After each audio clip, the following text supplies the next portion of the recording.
안녕하세요, 여러분. 오예진 외신톡의 오예진입니다. 저희 경기톡 방송 잘 보고 계신가요? 오늘도 제가 외신을 가지고 브리핑을 해보려고 하는데요. 제가 그동안 미국 주식에 관한 내용 얘기하면서 되게 많은 주제를 좀 들고 왔던 것 같아요. 배당주는 물론이고, 금 관련주, 금 ETF 등등 해서 여러 토픽들을 준비했었는데, 항상 시의성에 좀 중심을 두고서 토픽을 선정하는 편이거든요.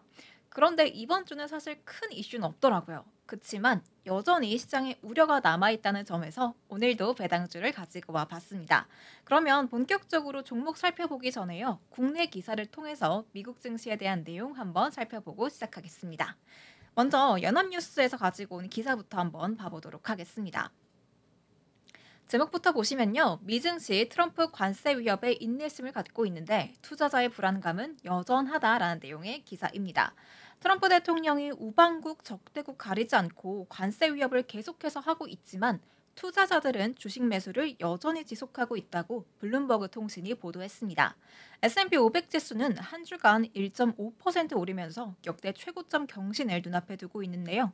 이 매수하는 움직임에 대해서 논란이 있다고 해요. 어떤 건지 한번 이어서 보도록 하겠습니다.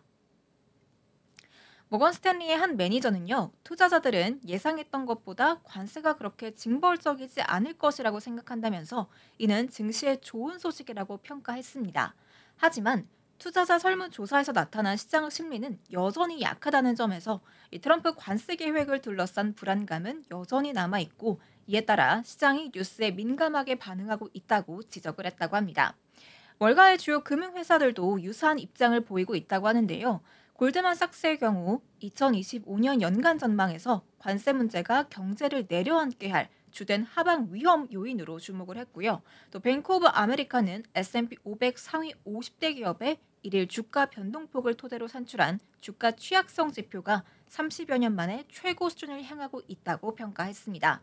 여기까지 봤을 때 미국 증시에 대한 평가가 마냥 긍정적이진 않다는 걸 저희가 알 수 있는 부분인 것 같아요.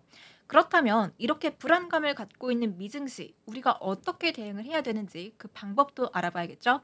다음 기사 한번 봐보도록 하겠습니다. 보시면 서울신문의 기사입니다. 사상 최고치를 향하는 미증시, 이번 주 뭘 주목해야 될지 알려준다고 하네요. 시장은 금리의 향방을 가늠하기 위해서 이번 주 공개될 연준의 1월 회의록을 주목하고 있다고 합니다. FOMC에 주목해야 된다라고 이해하면 될 것 같아요. 계속해서 보면 뉴욕 증시가 강세를 보인 이유는 연준이 선호하는 물가 지표인 PCE가 1월 들어서 둔화할 것으로 예상된다는 점입니다. 모건 스탠리의 한 이코노미스트는 연준의 금리 인상 가능성이 낮다면서 올해 한 차례에서 두 차례 정도 금리를 인하할 것으로 예상한다고 해요. 또 프리덤 캐피털 마켓의 한 전략가는 현재의 상승세가 시장 전반의 강세를 보여주고 있긴 하지만 이게 지수의 급등으로 이어지진 않을 수 있다고 평가했습니다. 왜일까요? 이 시장의 변수로 꼽히는 요인을 보면 미중 무역 갈등이 그 요인인 겁니다. 분석가들은 미국의 관세율이 5%포인트 상승할 때마다 S&P 500 지수의 EPS 추정치가 1, 2%가량 감소할 것으로 예상하고 있습니다. 관세율이 올라서 미국 정부가 수입품에 대한 세금을 더 많이 거두면 기업들이 벌 것으로 예상되는 수익이 조금씩 줄어들 수 있다는 의미인 거죠. 관세가 시장에 악재로 작용할 수 있는데 우선은 미국의 1월 FOMC 결과를 보고 향후 금리 정책 방향에 대한 단서를 얻어야 될 것 같습니다. 이렇게 미국 증시에 대한 내용 한번 우리나라 기사를 통해서 알아보고 왔는데요. 그럼 여기서 그럼 투자자 입장에서는 어떻게 해야 되는 건가? 우리가 취해야 될 액션은 어떤 거지? 라는 의문이 좀 드실 것 같습니다. 그래서 그 점은 제가 가지고 온 외신을 통해서 한번 풀어나가 보도록 할게요.